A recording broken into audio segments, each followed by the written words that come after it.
পথ দুর্ঘটনার দিকে নজর রাখতে হচ্ছে। শিউরির লম্বদবাপুরে বাস দুর্ঘটনায় মৃত এক। বিহারের বগলপুর থেকে কলকাতায় আসার পথেই দুর্ঘটনা, নিয়ন্ত্রণ হারিয়ে রাস্তার ধারে বাড়িতে বাসের ধাক্কা। আরো একবার আপনাদের জানিয়ে রাখি, শিউরির লম্বদরপুরে বাস দুর্ঘটনায় মৃত এক।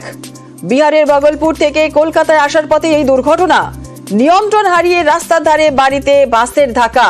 সিসিটিভি ফুটেজে সেই ছবি ধরা পড়েছে, দেখছেন সেই ছবি। সরাসরি বাস ধাক্কা মারে রাস্তার ধারে বাড়িতে বাসের ধাক্কা, এবং এই ঘটনায় মৃত এক। আরো বিস্তারিত জানার চেষ্টা করবো, আমাদের সঙ্গে রয়েছেন আমাদের প্রতিনিধি সুপ্রতিম। যে ছবি আমরা পেয়েছি, সিসি ক্যামেরার ছবি, যে ছবি দেখা যাচ্ছে, যেভাবে দুর্ঘটনা, বাস রীতিমতো ধাক্কা মারলো একটি বাড়িতে, আমরা দেখতে পেলাম।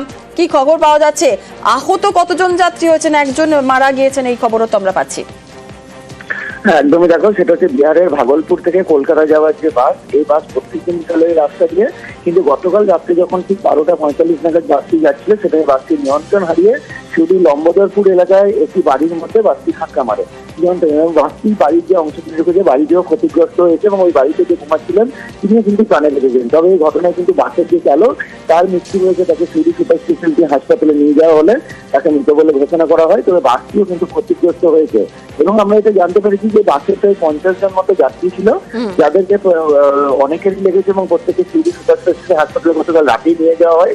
তবে বেশিরভাগজনকে প্রাথমিক চিকিৎসার পর ছেড়ে দেওয়া হয়, এবং সেক্ষেত্রে কিন্তু এখনো পর্যন্ত সিউড়ি হাসপাতালে 3 জন মতো ভর্তি রয়েছে, তাদের আঘাত গুরুতর রয়েছে।